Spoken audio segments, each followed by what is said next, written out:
We'll start by, I'll tell you a few words about Nitzotzot, and then I'll ask everyone to introduce himself and tell us in few short words what does he want to take away from here. Besides the extra calories and the extra weight and all this, what does he want to take away from here? And, we'll try to accommodate each other. Everyone wants to take something, we'll have to produce it because we don't buy it in a store. We'll produce whatever people want to take with them. We'll have to produce it here. So I'll tell you about Nitzotzot. Nitzotzot in Hebrew is a Hebrew word which means sparks. Now sparks could mean many things, like the divine spark in humanity. But actually, and this is the most important thing, a spark is a metaphor for something. So the metaphor that we're using comes from our midrash, from the oral tradition, that the original spark came from two stones. And the two stones were revealed to Adam when he was deposed from paradise. And it was Saturday night. When Saturday ended, according to the Jewish calendar, Sunday began when it was dark. And then it was dark and he thought he's lost. He's alone in the darkness and he's finished. So God gave him the idea, the understanding that if he takes two stones and bangs them together, he'll get a spark of light. And he will be able to make light. And our Midrash says, go on and say, that one of the stones was called darkness and one of the stones was called Tzalmavet, meaning also darkness. There were two stones of darkness, when they are banged together, make a spark. And this is a tremendous metaphor. I think that everyone can take this metaphor to wherever he wants. But the basic idea is that we have to use metaphors in order to discuss anything interdisciplinary and interfaith, and definitely something with big data, because in order to make common language, we have to use metaphors. However, metaphors are very dangerous because they can deteriorate and become corrupt. For example, quantum mechanics and the idea of the ideas of particle waves is used in popular literature quite without understanding what they talk about. Theory of relativity is something that is misused by people that don't know what it is. So they tell you everything is relative and that's it. So the time that they speak is very short. The time that you listen is very long. This is what theory of relativity tells you. But this is a corrupt metaphor. The thing is, in order to make good understanding between people, we have to create good metaphors. And in order to face the world of big data and the challenges of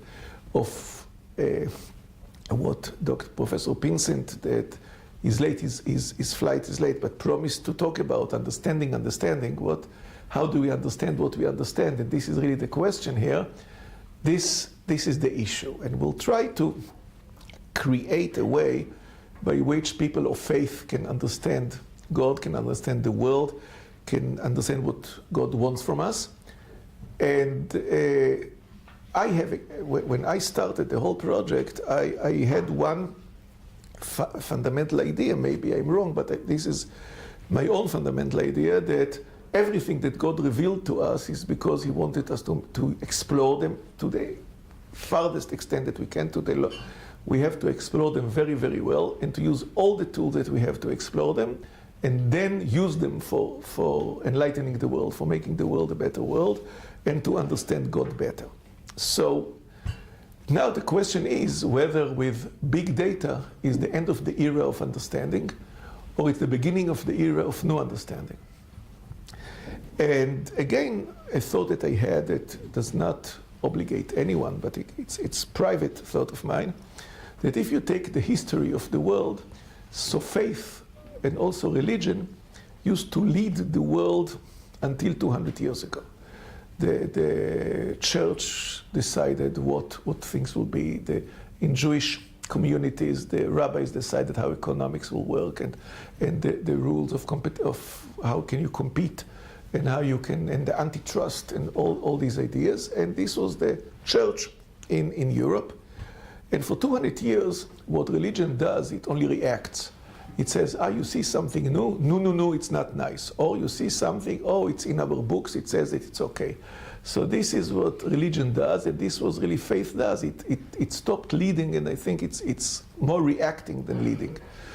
Maybe now it's a junction that we are confronting a new era of understanding and a new era of man-machine, not confrontation, but understanding each other. For we are not, again, abusing the metaphor, but really try to understand how machine learning and deep learning could be integrated into our understanding. So I think this is the time for faith to lead. But of course, faith cannot lead without science. If people of faith that don't know about science, that are not really experts, have nothing to say. They can only react when you simplify everything that was said. They can only react. In order to lead, I think it's more or less the group that we have here, that people of faith that are experts in their science. So maybe we start a new thing of faith that will lead. Okay, here I rest my case. It was my private thought that I said in a closed room. And now we'll ask each of you to introduce himself and say what he would like to take from here. And then I will ask Professor Sperber to enlighten us in his own very, very unique way. Thank you. Now, this, as the photographer told me, is made for women.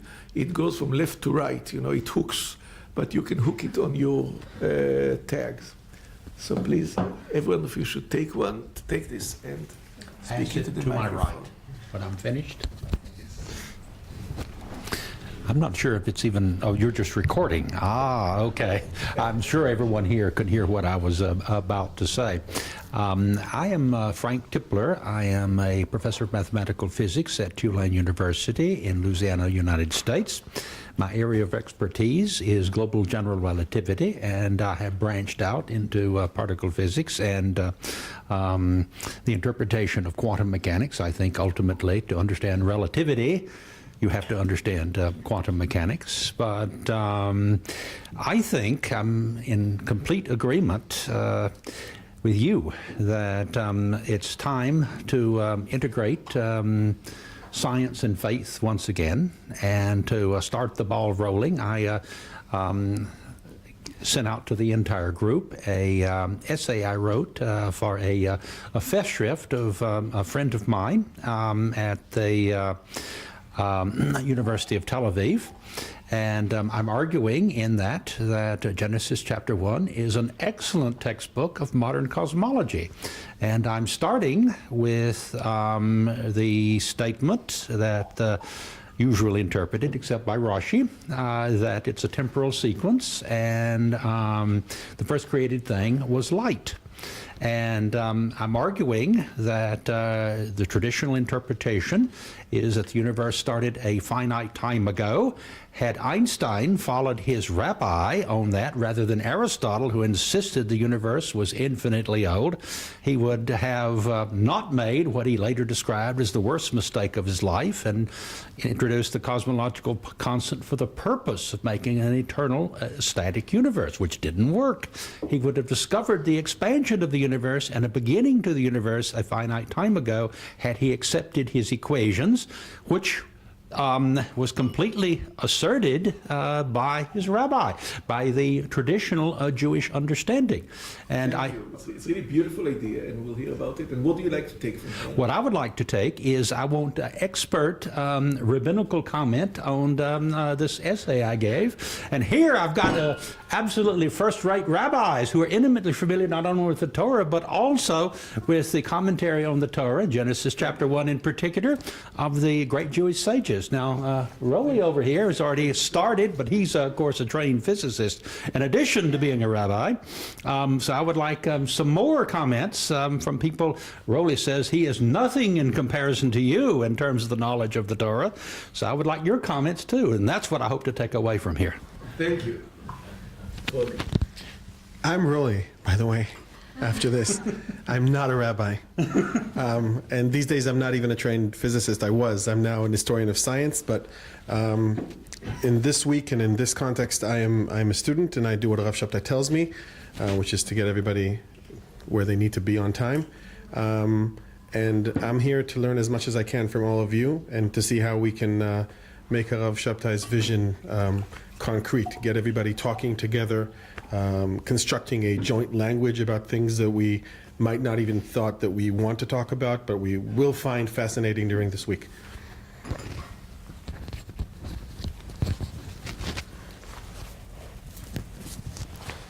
My name is Jim Tour from Rice University. I am an organic chemist and I work in the area of nanotechnology. And I have faith. I have faith in God. I love the Lord very much. He's an important part of my life. And if I have an opportunity to meet other scientists that love the Lord, I think that that's quite valuable. I don't think that I even really understood the topic, computing morality. And so I just guessed at what you wanted to do and made my talk around that. So maybe there was some intentional mystery, knowing that we have among us Talmudic scholars. They sort of enjoy the mystery of things, I think. But that's what I'd like to get out of this, is to meet other people who love science and love God. Thank you. Thank you.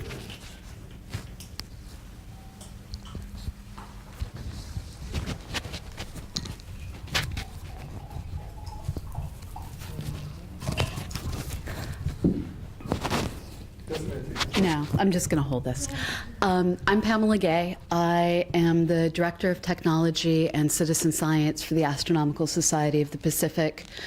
I'm an observational astronomer by training. I now use spacecraft data to map out other worlds, and I work on projects where visual learning isn't yet good enough to help us do the science we want to do. So we invite the public in to be a part of our algorithm. So this means I'm one of those people that lives on the data side of big data, but I also live on the human side of, well, it's not always about the ones and zeros.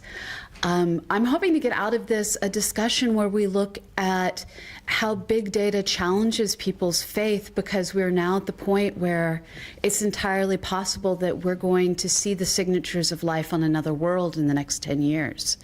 We are being able to understand the beginning and end of our universe with increasing scientific detail. And this is hard for many people to internalize while maintaining their faith. And I think trying to find a way to not put God in a box and not put science in a box and discuss how everything is woven together is what I'm hoping to see happen with all the different people brought together at this conference.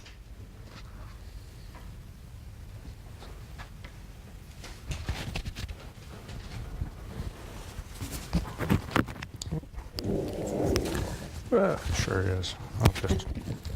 You were right. You were so wise. I'm Justin Barrett. I'm a cognitive scientist. Cognitive and developmental psychology is what I was trained in, but I mostly apply cognitive science to the study of culture, cultural expression, primarily religious systems. I'm also the senior project developer for Fuller Seminary's Office for Science, Theology, and Religion Initiatives. And as part of that role, I find myself in a position of having to sort of play interpreter, help especially evangelical Protestants feel a little more comfortable with science. And so I share some of your sentiments in that I'm hoping to learn more about this topic so that I can serve that role better as an interpreter, but also as a researcher and scholar. I'm interested in what big data and computing can provide as far as tools for this area that I work in that's called cognitive science of religion. We've got lots of questions. We're a new field, and I suspect you have some tools those of you who know this area a lot better than I do, have some tools that could be very useful to us in the scientific study of religion, and that's what I'm hoping to get out of.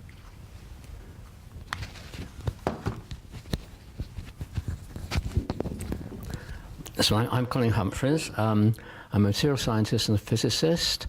I've recently been doing some work on machine learning, in particular for machine learning for predicting earthquakes, which is interesting. And I'd just like to thank people for inviting me here. I think this is just a great idea. I much appreciate what you said. The last 200 years, religion has been on the back foot, and people like Richard Dawkins have gone on the front foot, and they've been very effective with what they've done. But really, Christian church and maybe Jewish societies that have not actually responded very well to Richard Dawkins. There's been some response, but it's not really been very good. So it's really important, I think, that we all work together on this. One thing I'd like to take away is if we look to the future where robots become even more intelligent, will they differ from humans in what way? How will they differ, and will they differ? And I think Jewish thought on this, I mean, it depends on the nature of humans as well as the nature of robots. Jewish thought on this I'd be very interested in.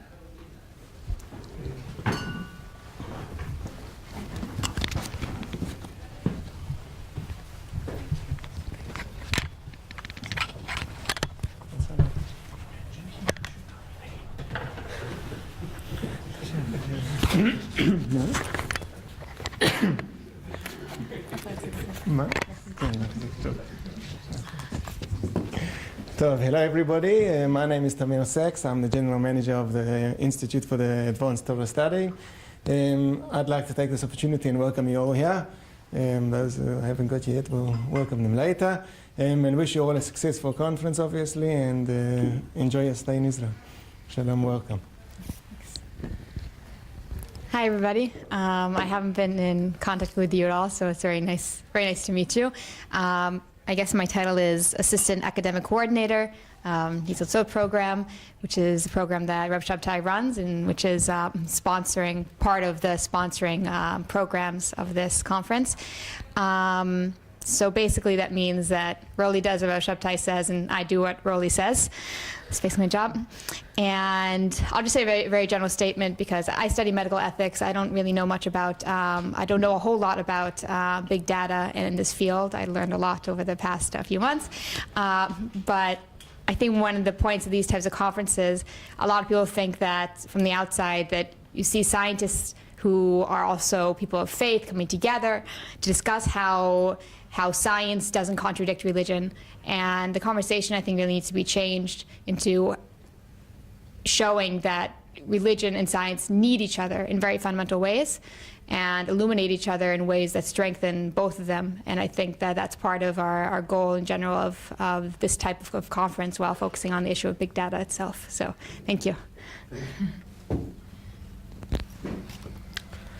Hello, my name is Avram Shemen. She didn't tell you, but she's my wife. Yeah, and she also told me to tell you that I do what she told me to do. Yeah. So, yeah. My training is in aerospace engineering and systems engineering from the Israel Institute of Technology. But lately I finished my thesis, my MA degree, in international relations, and now I'm writing my PhD in international relations. I'm also part of the Nitzotzot program. Specifically, I'm in the area of networks and Jewish law. And about this conference, I'm taking my first steps in the world of big data, and as I'm here to learn and to hear what you have to say about it. You're here from Thursday, yeah? Yeah.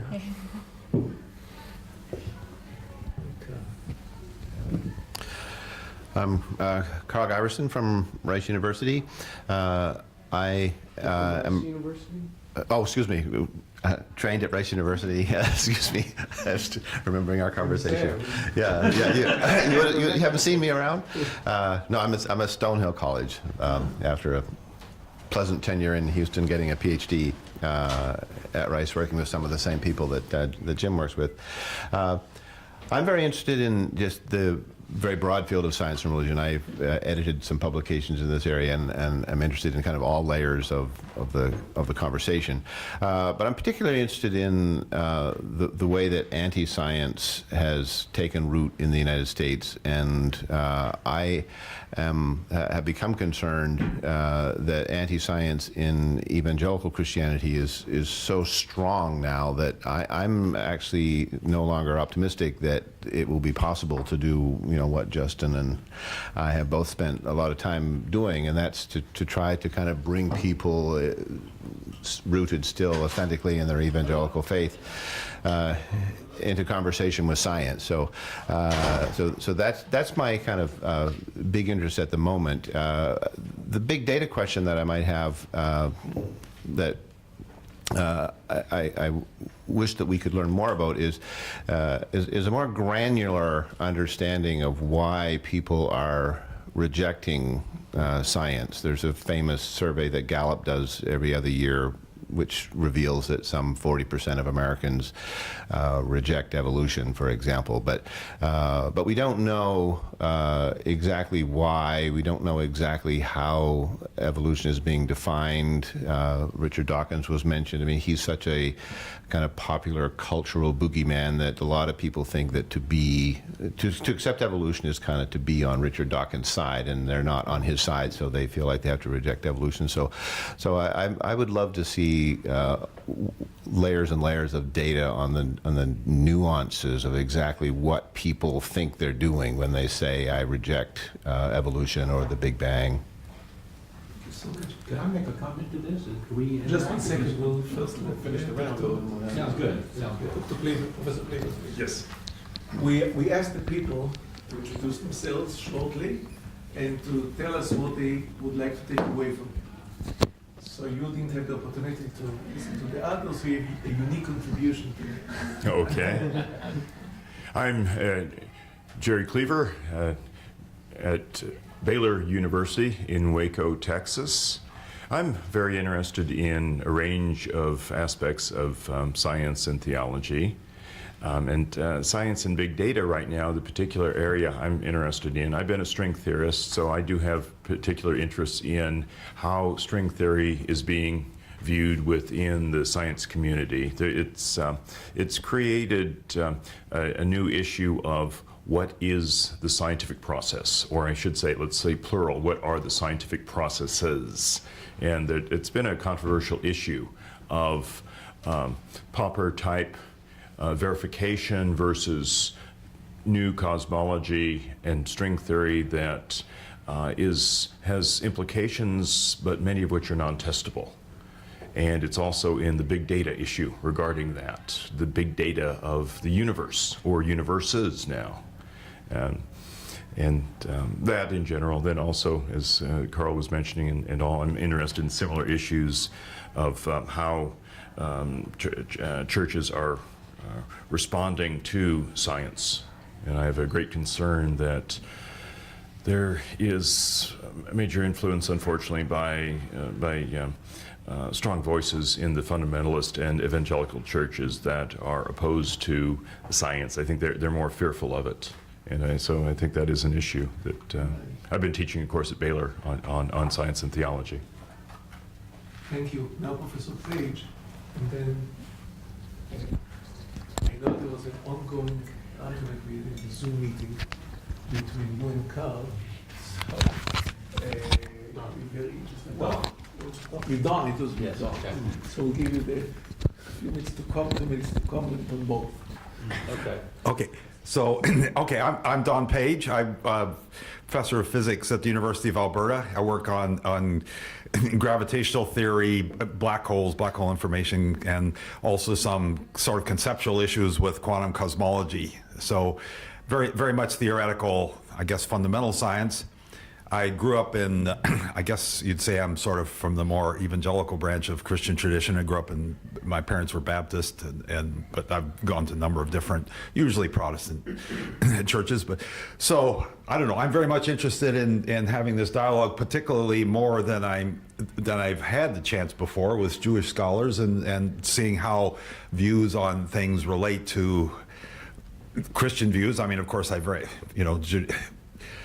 Bible of the Jews is very much a background for faith, so I very much appreciate that, but would like to learn more about that. I know very little about big data, so my topic is my talk is a little bit off topic, as it has to do with theodicy and good and evil in a universe created by God. But I take I should admit, a very much a minority view among Christians on some issues related to these things, but I'm curious to see what responses both from other Christians and from Jews and whoever else might be here. Wonderful, wonderful, thank you. Like you wanted the right of comment. I just wanted to ask make a comment to here. your remark. Go on record. No, I think you were making very much to the point that this Gallup survey, do you believe in evolution, is missing in many ways the crucial issue, because we don't know what the word evolution meant to the hearer. I remember Ann Coulter wrote a book in which, exactly, Godless, in which it was an attack on evolution, but she was careful to define evolution to be equivalent to Darwinian evolution theory. That if you happen to have a different view of how life on this planet proceeded, then you were, by her definition, an anti-evolutionist. Now, I am a determinist, believing that everything was set by the initial singularity. So I'm, by definition, anti-evolution. And I argue that Darwin knew that he said in his variation of animals and plants under domestication, that his theory required there to be fundamental at the local level indeterminacy. That is, not only can you not predict the future, but it's fundamentally not determined. So if you believe in a deterministic physics, which is in many ways the motivation for what is called many worlds interpretation of quantum mechanics, then you are necessarily an anti-Darwinian, and hence, in her definition, an anti-evolutionist. Now, I happen to believe that humans and chimpanzees had a common ancestor between 5 and 30 million years ago. But in Coulter's definition, I'm an anti-evolutionist. I do not believe in evolution. I think, though, that in most people's understanding of the word evolution, I would be considered an evolutionist. But my attitude is that the whole thing, all the evolution of life was designed and guided by God. Therefore, I consider myself an intelligent design creationist. But in the normal meaning of the word intelligent design creationist, I can't believe that humans and chimps had a common ancestor. And I think that the Gallup poll is going to have to be far more precise in their questioning to find out what people really believe. And I also wanted to ask You should ask the chimpanzees also, no? I'm sorry? You should ask the chimpanzees also. Except I think that the Bible got it right, that there is a huge gap between humans and chimpanzees. I don't know how soon the gap developed in the evolution in my history. Thank you so much. Really fascinating. And Wednesday evening we are having open sessions. Good. And this can be for public, for people that are interested, out of the university, or from university staff that will be interested. And it sounds really most interesting, and thank you very much. Maybe I just want to have someone comment, because several of you made the comment, and I would like to have some details fleshed on the bones, because you deal with this group more than I do, about development of anti-science amongst evangelicals. Could you give an example of this anti-science? Do you just mean, for example, the belief that the universe came into existence 6,000 years ago, or something more? Well, I mean, I would say, like what we see at the Discovery Institute in Seattle and Ken Ham's answers in Genesis and so on. I mean, particularly Ken Ham, so much of science is rejected by that organization to make things fit. I mean, the Answers in Genesis has created a very specific model for how the universe originated, and so they have to do things with the speed of light and the second law of thermodynamics, and they have to suppose that the laws of physics changed at Noah's flood, and I mean, there's a whole roster of things that really just take the broad mosaic of science and pluck out half of it or something like that and discard it and replace it with usually just speculations. So they're fundamentally hostile to any version of Big Bang. Well, Yes. there's two Yeah. sides to this, but they're going to yell at me if I don't steal the mic from you. Oh, one that sits in the middle. We do.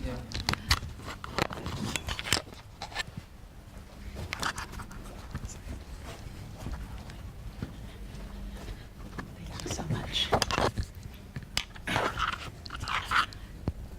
So first of all, how many of you have dealt with Richard Dawkins face to face? Okay, so a couple of us. There's a suite of science communicators, of which there's Neil Tyson, there's Lawrence Krauss, there's Richard Dawkins, that not only work very hard to popularize science, but while popularizing science, they also condemn religion. There's a bit of irony in some of what they do because it's just come out that Lawrence Krauss, which women in our field have known for years, is somewhat abusive towards women. And from the stage, they've been condemning religion because of the case of pedophilia in the Catholic Church.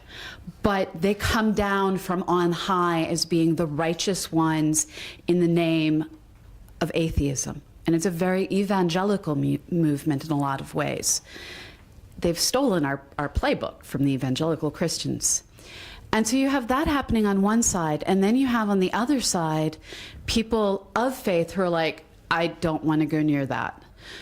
And in discarding the anti-religious propaganda that is coming from some of these prominent science communicators, you have evangelical Christians who are rejecting science as well as the speaker.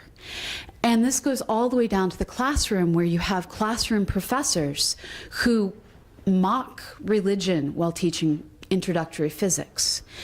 And so when you hear people like Tyson saying, what's the best way to cure religion? Take science. And he starts quoting statistics of how many people have faith their first year of university versus their fourth year of university as a STEM major.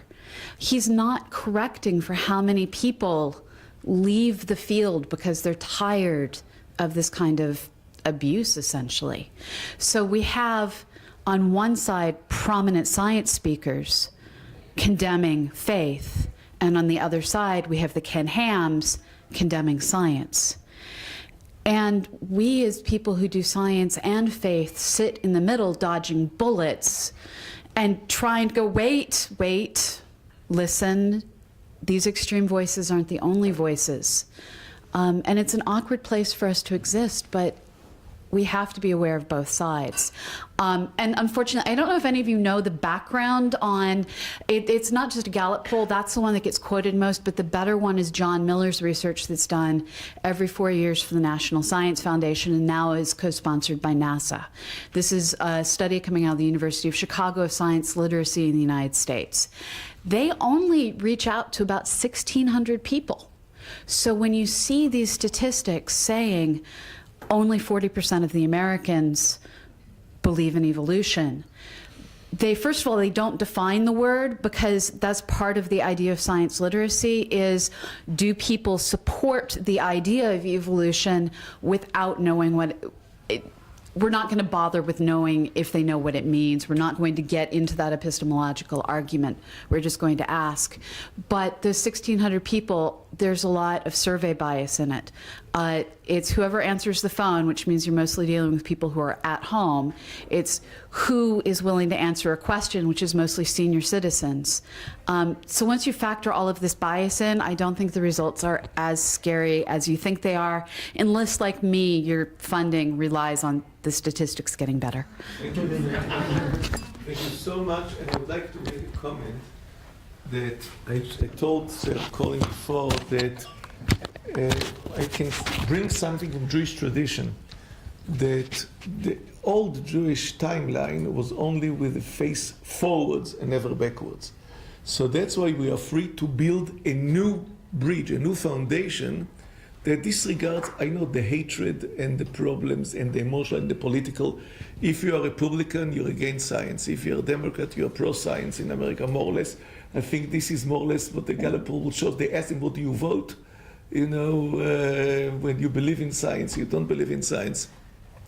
All this has to be behind us. I think we should put this buried and build a new foundation of understanding, because all of us understand again that God reveals himself with science. Science is not made by Satan. Science is made by, is an inspiration, a tremendous inspiration that God bestowed us, and that we can understand his doing, and he revealed himself through faith.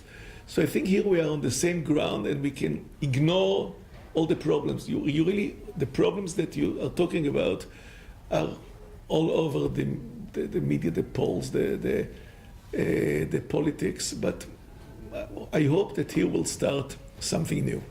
We are very close. Well, Tuesday will really come physically to the place where it all began, where all faith began in Jerusalem. So maybe we can start something new, and disregarding the past and the problems. Why we should start something new? You stated, both of you stated very, very well, very clearly. Thank you, Professor Sperber. Please.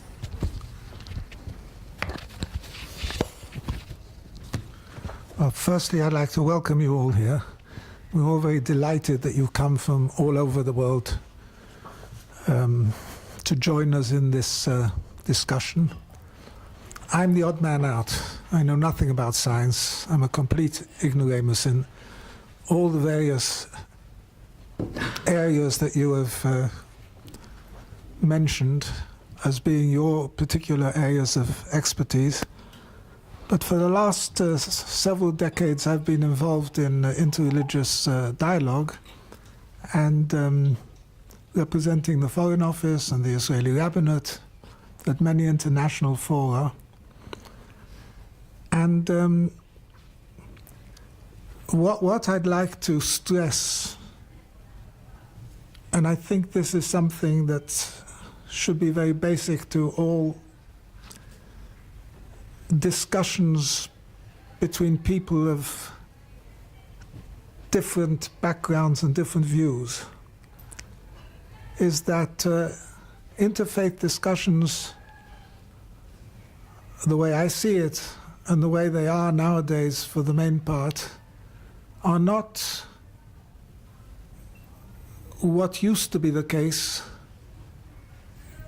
the medieval disputation, where one representative is trying to disprove and delegitimize the other, and the other party has to defend himself, often apologetically, and sometimes even through his necessity of apologetics, even veering away from what he really believes. And nowadays, I think that when we discuss and talk to people, or as I like to say, not dialoguing, but what I call diakoukesis, which means listening to one another, through hearing the other, we redefine ourselves. We clarify to ourselves what we really are, what we really believe in. And we also learn what are our weaknesses and what we can benefit from listening to others. And hearing here a very varied set of brief presentations from differing points of departure, whether they're religious, evangelical, whether they're scientific, whether they're Jewish or Christian, and which particular denomination. I'd like to think that by listening to one another and by speaking honestly and openly to one another, we will all learn to enhance our own faith and our own position and our own understanding of our scientific endeavors. And there should be less barriers between us. I hope that at the end of a few days of being together and discussing and arguing, agreeing and disagreeing, we'll feel very close to one another. Not just personally, but also ideologically, with all our differences. I think my father, who was a great scholar, rabbi, said that the real person of faith, or the person of real faith, is the person who is always questioning. The person of faith is not a person who has absolute certainty in his position, and therefore he can reject science because it doesn't agree with the literal descriptions in whatever sacred text you believe in, but because he's questioning all the time, consequently reinterpreting all the time, consequently re-evaluating all the time. A deeply religious person will call this continuous revelation. The beliefs of 2,000 years, 3,000 years ago, etc., are not the beliefs of today. And so a religious person or a mystical person will say that there is a process of constant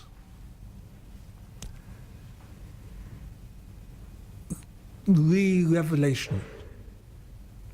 So that's a different way of formulating it.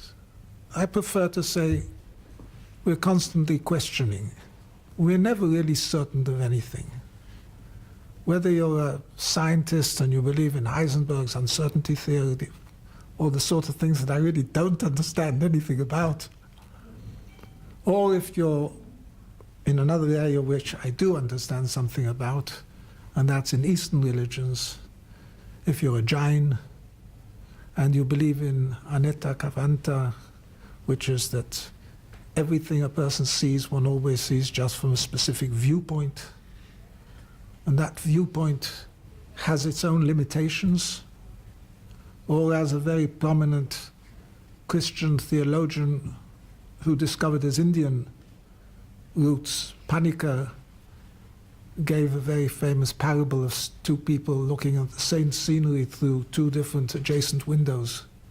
And they describe what they see, and they describe them with complete truth. But of course the descriptions are different, because the angle is different, because the light is different, and so on and so forth. So there's a degree of certainty or truth, but the truth engenders in itself a certain degree of uncertainty, of questionability, and of subjectivity. As I say, I don't understand anything about any of your areas of expertise, and I can't contribute in that area. But I feel that already in this initial meeting, there's been sort of sparks that have gone nitzotzot from one to the other. And there's already begun a process of dialogue and listening. And I hope that we will benefit a great deal from listening to one another. Thank you.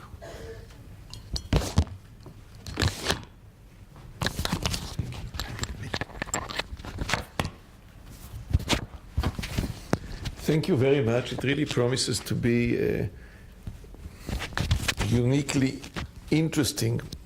I figured out how to fix it. Uniquely interesting talk, exchange of ideas. And I would like to end with one thing.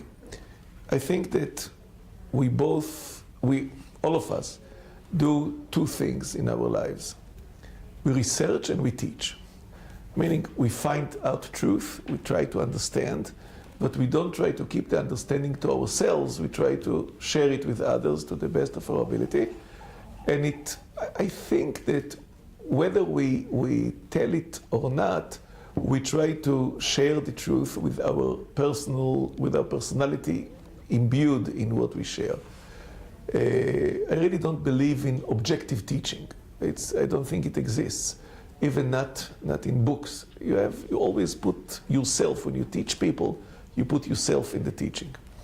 So actually, if we want, I think that it came out from what Karl said, that what Pamela said, that a change has to come, and we have to put faith in science as one force to make a better world, and not to opposing ideas. We have to teach. We have to do research, and we have to teach. And I think the people here, we can start a sort of consortium of people that can help each other study and teach. So we are now here physically for 5 days, and we saw each other virtually on the Zoom, which was very interesting, and virtually it was enriching experience for me. See, personally, I think you all enjoyed it. And I think that here we start sort of a cooperation that I think we can teach not as single people, but get each other's help in understanding and teaching, and how to communicate with students, and how to most of us, I think Professor Cleaver is the only one that doesn't have white hair, or Pamela, among the people that sit around this table. So we are dealing with young people. We are forming young minds, which is a tremendous pleasure. It's a wonderful, very exhilarating experience.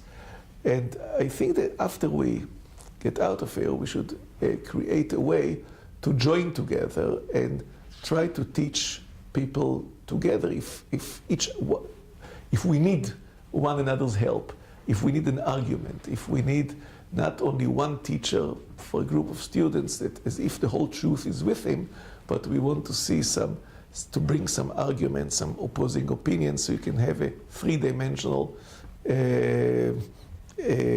picture of what we are talking about.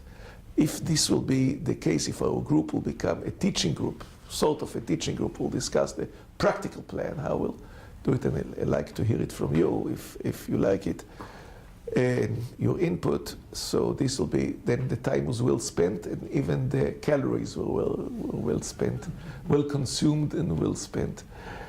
So thank you very much, and I think that now the table is yours, whoever wants to talk, if you want to add. At 6 o'clock we have to move, right? Before 6, but we have to be ready for 6. 10 minutes to 6 we have to go upstairs, because 6 o'clock the bus leaves. And whoever misses the bus will not get dinner. So, can I just make a... Yes. I don't know how to take it off. Okay. We are, especially me and our team, we're on a learning curve here. This is our second, maybe third international project. We do a lot of things in Israel for the past few years. I'll tell you all about it during the week. But the learning curve is that last time we had a group of people here. It was a fascinating week together. We had spiritual leaders, and one of our members gave a talk 4 days in. His name is Dr. Tzuri El-Rashi. He's an amazing guy. You're not going to meet him this time. I hope you will. I'll ask him to come, but he's not slotted to speak. And he's an expert in media studies. He's both researcher of media, and he's also a media personality. And he took an hour to explain something that ended up being a description of what is the Israeli way of discussing, which was an important thing to do because it's something that we take for granted.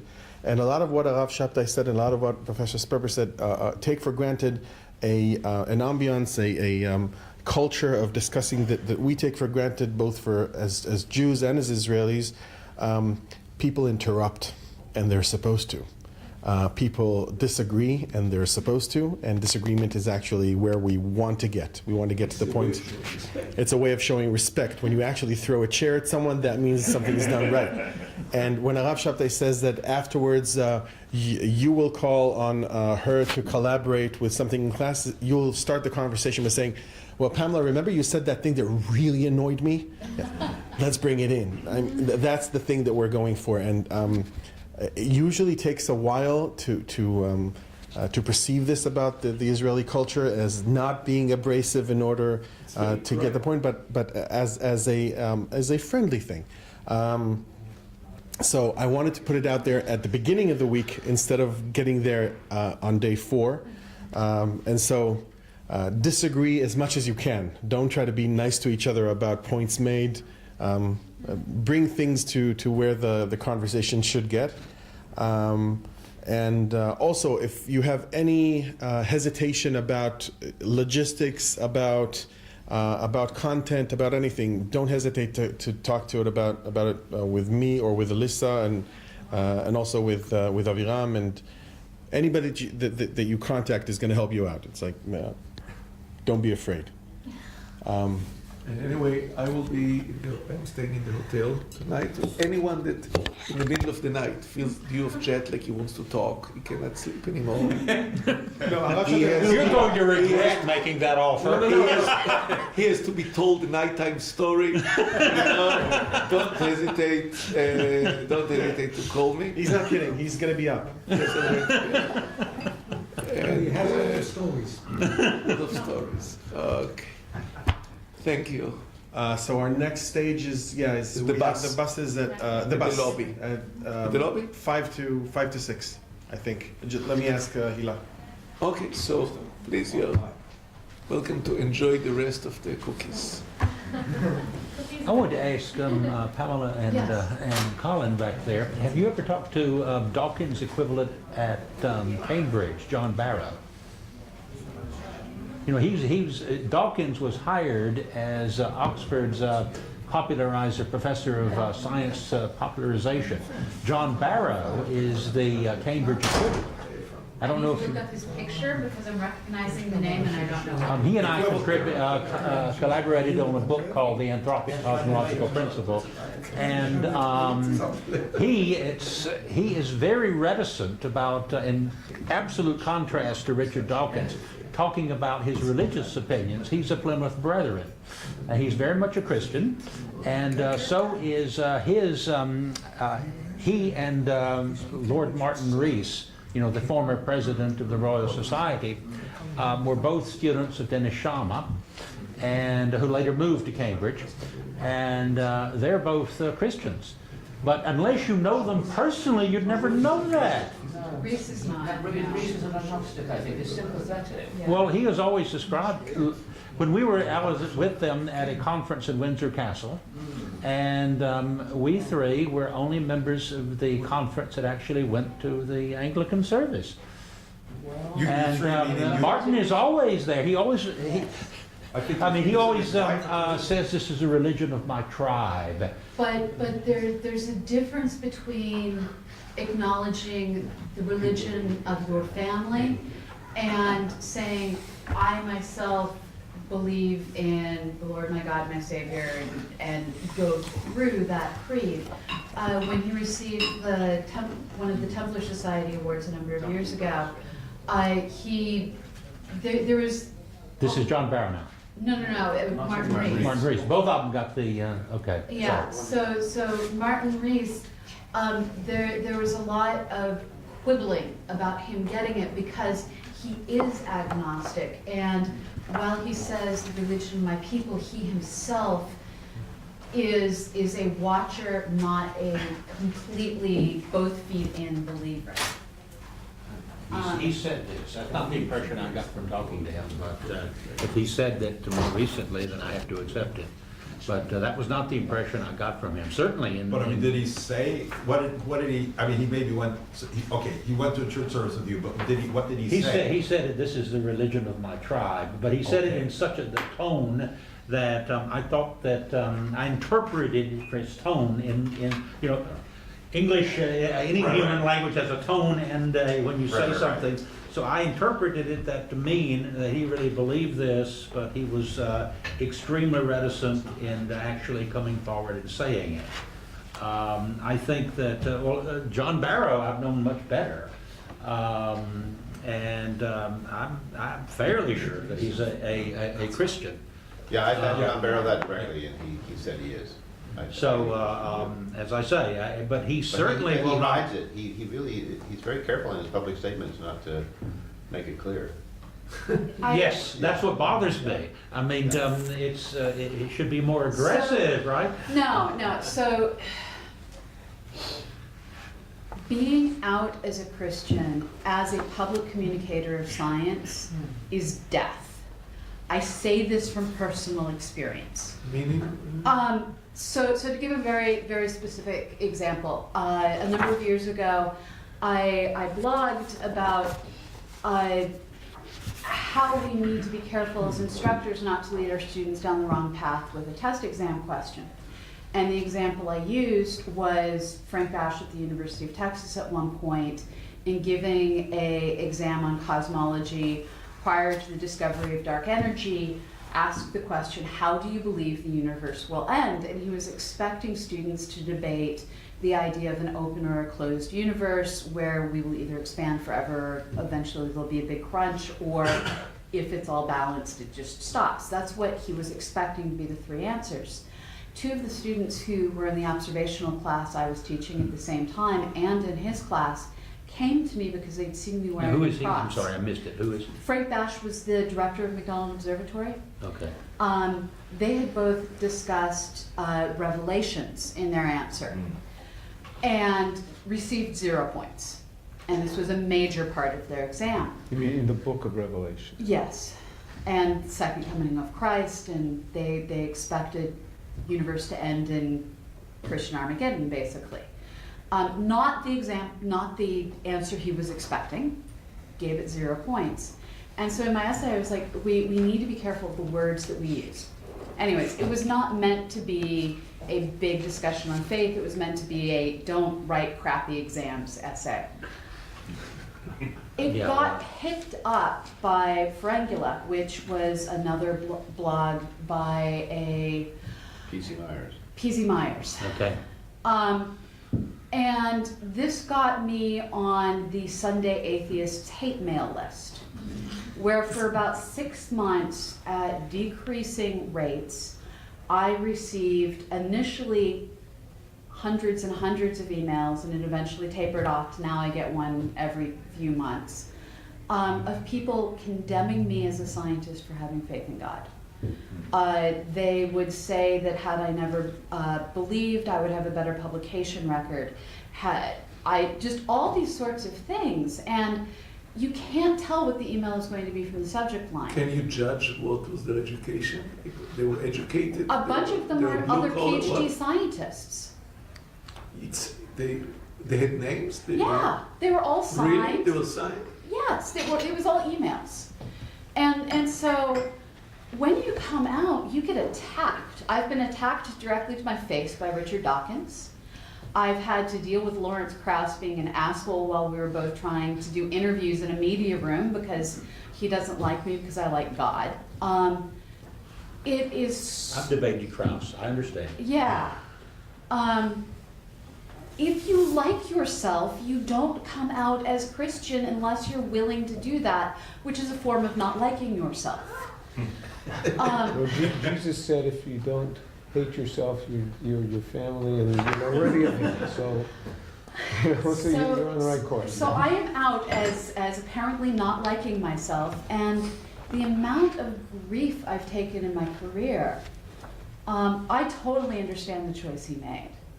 And we have to sometimes have compassion that not everyone has chosen that part of their calling is to say, I believe in science and I believe in God outwardly. Some people are tent makers who will later in a quiet space discuss their faith rather than discussing it on the stage where they're discussing science as a tent maker. So. But why do you think it's so emotional? Because you describe something emotional, not intellectual.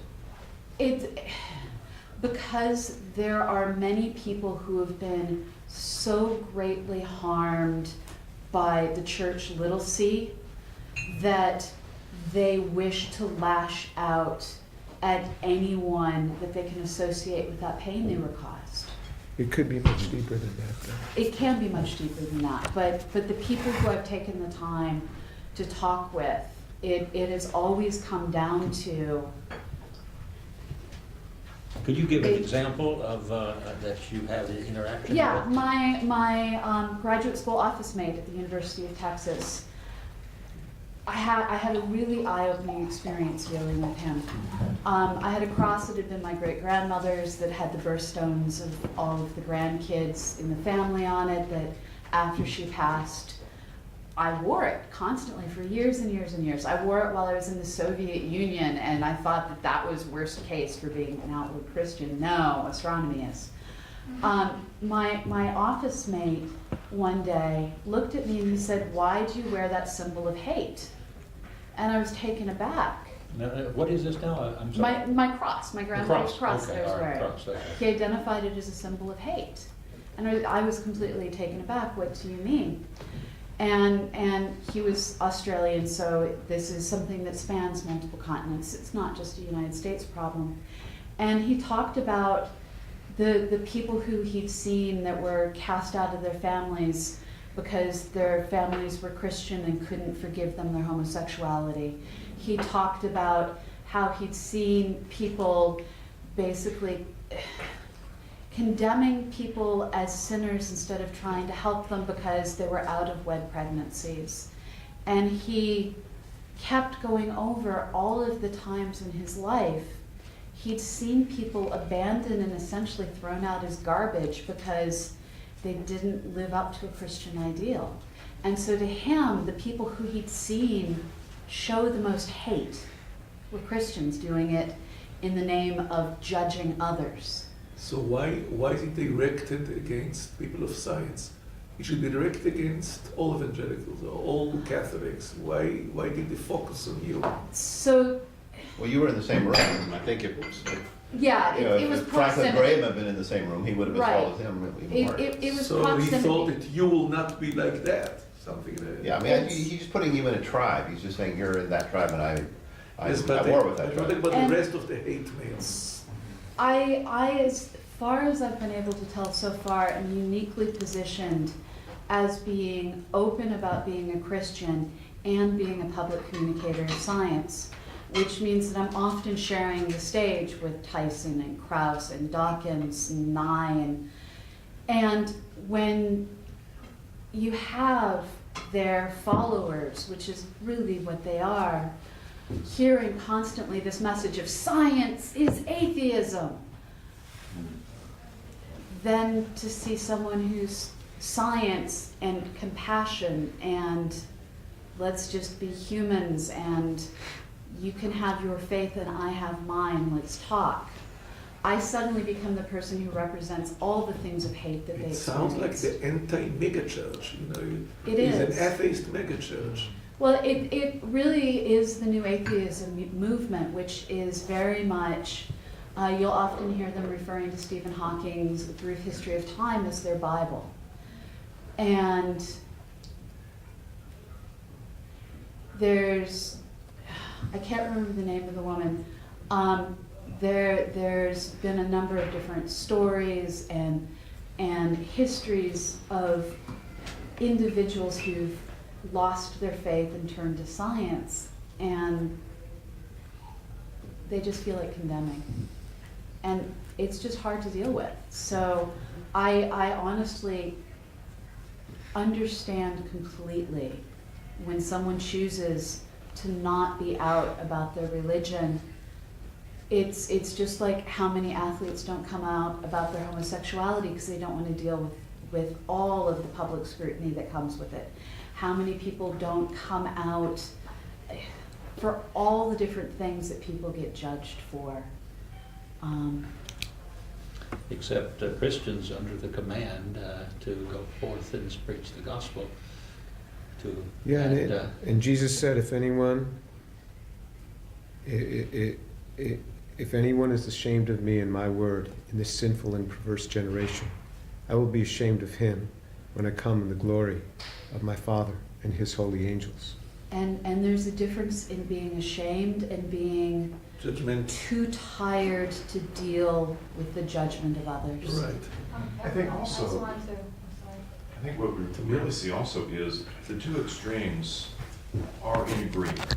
Their position is it is an exclusive God or science, but not God and science. So the same thing is, I know there are scientists who are active Christians who don't talk about their scientific pursuits, their belief in evolution in their churches either. So because it seems it's like, not safe. right, it seems like neither extreme is safe. Yeah. And in some sense, it's two extremes going around a circle. They meet at the other end. They're not that different in their arguments. They each believe that their answer is correct, but they each believe that it is God, exclusive God or science, rather than God and science, or an inclusive God or science. I want to respond to what both of you are talking about. I'll take that. When Dr. Gay was talking about at the beginning, this idea of this kind of evangelical atheism, this dogmatic atheism. I was watching a interview, a discussion with, I forget his name, but he's like the director of the Atheist Society of the U.S. and he is a might be, yeah, it might be. He's a self-proclaimed new atheist. Yeah. Okay, well, I noticed that he came on to you. What? I saw a report that he came on to you. I was assaulted by him, yes. Okay, so I'm sorry.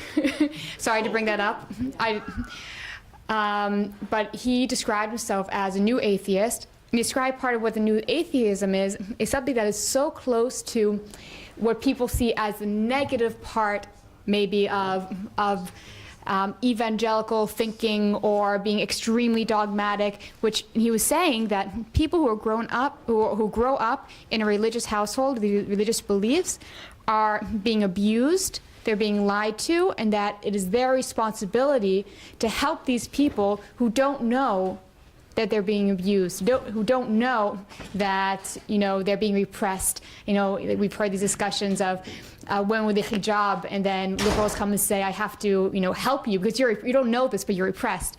And the same thing here, that it's dogmatic in a negative way, and not really understanding that there is, truth to that, and that you can't describe for people if they're being, abused or not by being taught something different than just atheistic science. So it's really amazed me how much they rally against dogmatism, and how much there's blatant dogmatism in the more extreme sides of either new atheism or different groups like that. So that's something that we should be aware of. Yeah. I mean, I think one of the issues, and if you're in the public very much, you have to be very careful about how certain words are understood in the public, as opposed to kind of how you might, as a member of a religious tradition, define something. And I mean, I became very worried some years ago about what evangelical had come to mean in the public. And, as academics, we're likely to kind of look at historical roots and say, how did it emerge? What are the beliefs? But in the public conversation, the word evangelical kind of came to mean something which I think did have a kind of an ugly face. And the people that were out as public figures, I'm thinking of Michelle Bachmann, for example, when she was running for president, and so on, but there's a lot of them. I mean, they were very hostile to the gay community. They were pro-military. They all voted Republican. They were anti-welfare. There was terrible racism and so on in that community. And I mean, and this is the demographic that elected Donald Trump, who's setting back civil rights in the United States by decades during his administration. And so I mean, I became very alarmed that, like, to be publicly identified as an evangelical kind of puts you in most people's minds in a category where you just don't want to be. I mean, so, like, I just said, okay, I'm not going to use this label anymore because I don't feel at home in any way in that community.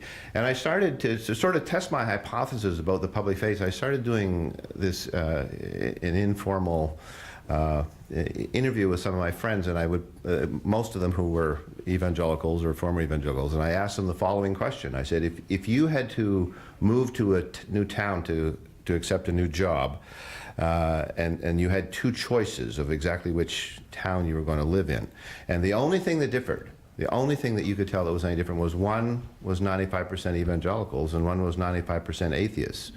Which town would you choose to live in? And with no exceptions, all of my evangelical friends said I would go and live with the atheists. They're much nicer. That's a strange reaction, because I grew up in a town which was 95% evangelical. And they were very nice. They were very nice. Well, so did I, but that was 50 years ago, right? And you think it changed? Yes, I mean, that's the thing. It has changed dramatically. It has changed dramatically. Or you just changing people's imagination?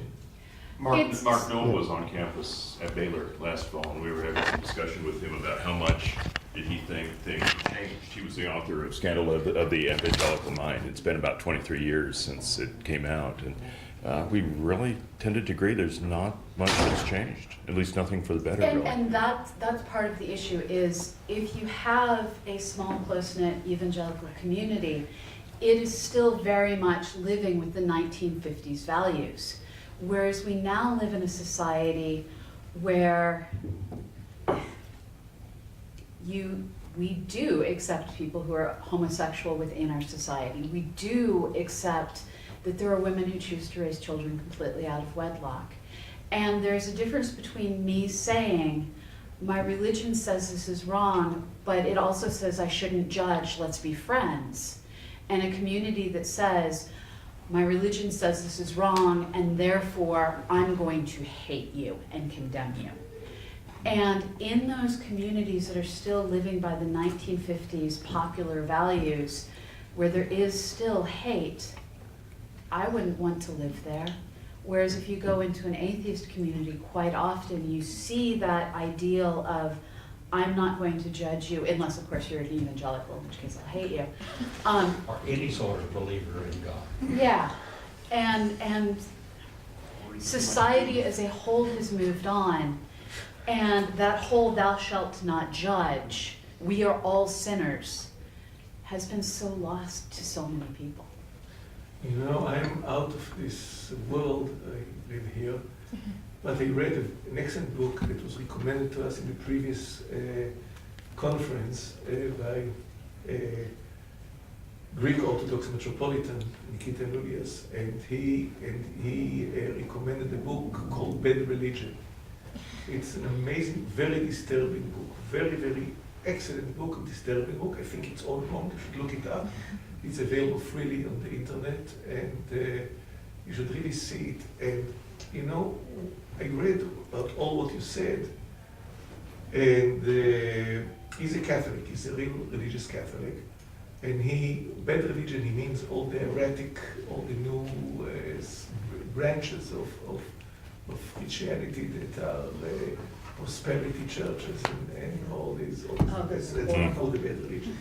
But in any case, you know, I think it's very frustrating if you live religious life and you don't do the things that you really wish you do. You set borders, and you don't like the borders that are set. You feel jailed, but you say that's what God wanted and what society.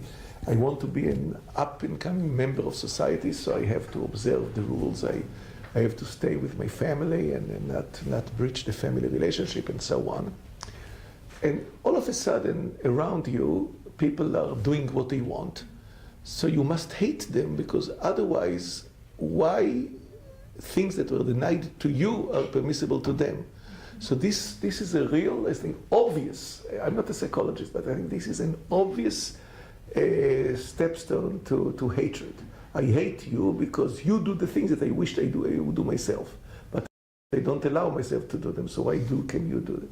So I think this starts a chain reaction. And I think science got involved in it because of Darwin, because of science got involved as a non-combatant. You know, he was bombed without real reason, without real intention, because science seemed objective and has some kind of truth, and it seemed to replace faith. I have something that is solid, that everyone agrees on, so let's do away with faith that bothers us and judges us. So, but in any case, you know, I think also the identity. There is a very good quote that my great-grandfather used to use a lot of times, and he said that it's all a matter of identity. I hate, sometimes my identity is built on who I am not. And people that research, identity research, they demonstrate it in experiments that I am what I am because I am not you. And this is the strongest foundation of identity. So he said that if your identity is built on what you believe in, if I am I because I am I, and you are you because you are you, because each one of you believes in what he does, then I am I and you are you. But if I am I because you are you, because I'm different than you, and you are you because I am I, which means you are you because you're different than I, that I am not I and you are not you. So the people that hate each other because they are different, they're really the same. They all should be disregarded and put, and we should start building a foundation on the people that believe in themselves. And really, you know, what you describe as the hate mail is really, it shows that we have to make a change, no doubt about it. And the change can only be by winning the hearts of our students, or hearts of the people. There is no other way. We cannot declare it's not nice, that's why it should be changed by law. Of course it will not. So if something is bad, we have to change it, no one else will. So I think it's a very important goal. Could I raise one possible exception to your thing that, you know, this is maybe something we wish we were doing, we see the other people doing?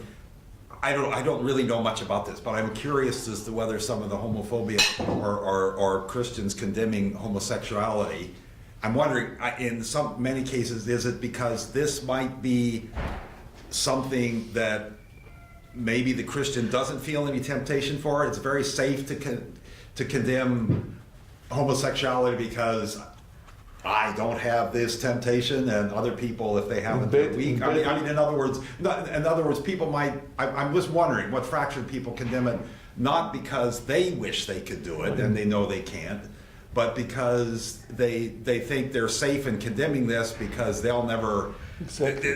It's a sin they're not tempted of. And I mean, C.S. Lewis once wrote that he wasn't going to rail against sins he wasn't tempted about. And I guess maybe I have somewhat of a similar feeling about homosexuality. I mean, because I don't personally have temptations in that area, who am I to judge somebody that maybe... Except when you and I were growing up, homosexuality was almost never discussed. Now it's very much in the popular public media.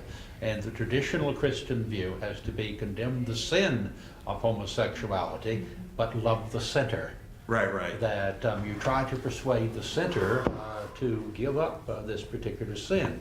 That the Christians understand that there are people, of which I am not one, which you're not one, who are tempted into that particular sin. But and they're not deviants, and they're not. I'm sorry. And the thing is, what Don said, you hate them because you think the same of deviants, of people that are crazy, they're sick. It's a sickness. My father was a lawyer in the Second World War, and he tried people for sodomy, as the term then was. And he said the danger of sodomy, and I think this was the general belief at the time, is that it's more of an acquired taste. That he was afraid that it'll spread. it would spread. And if homosexuality replaces heterosexuality, the human race is finished.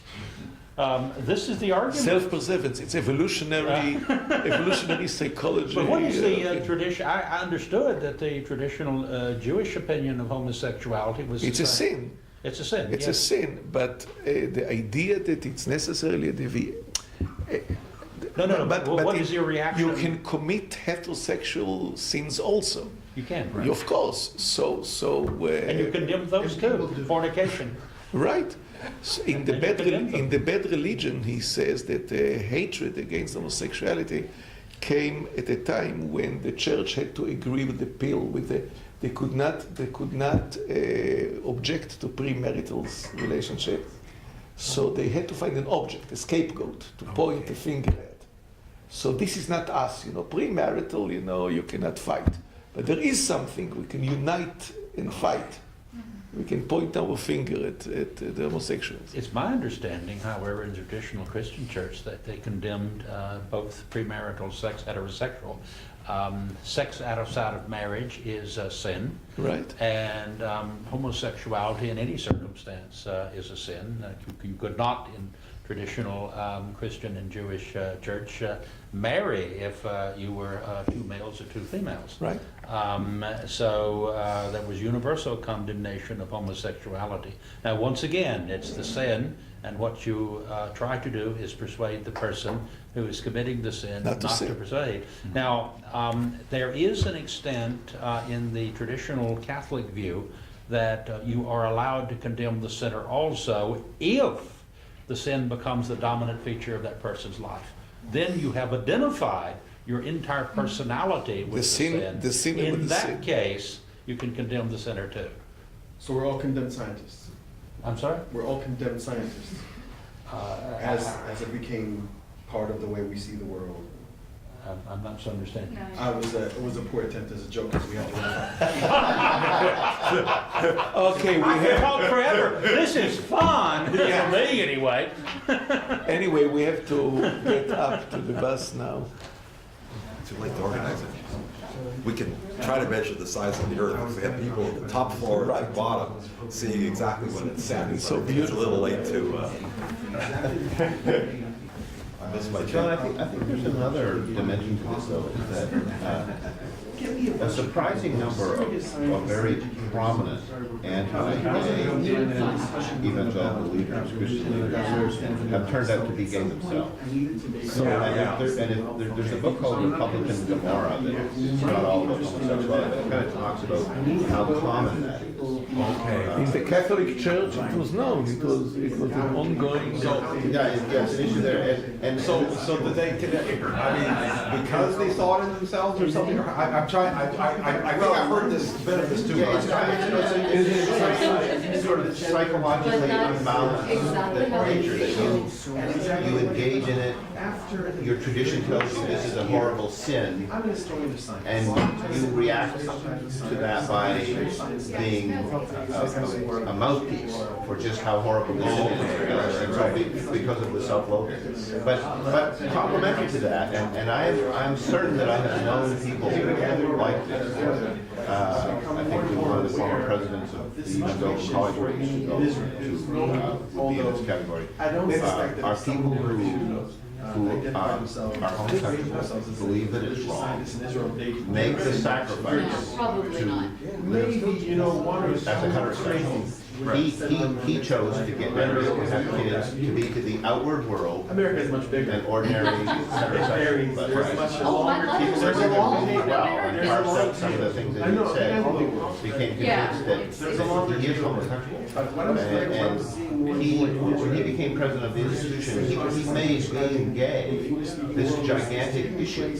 Even this sort of witch hunting and seeking out and sort of just being.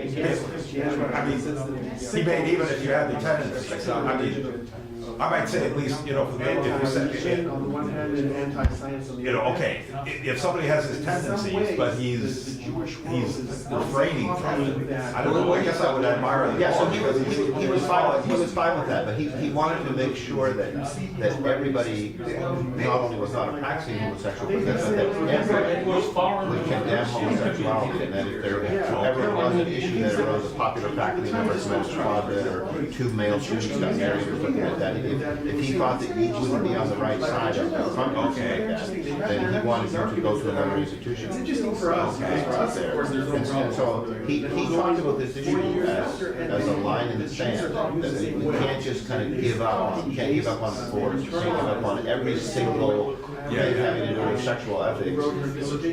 We've got to draw a line somewhere. He felt like at least. Well, I think one of the confusions too is that I don't quite see. I mean, sometimes it's viewed that if we say, if we literally say it's a sin,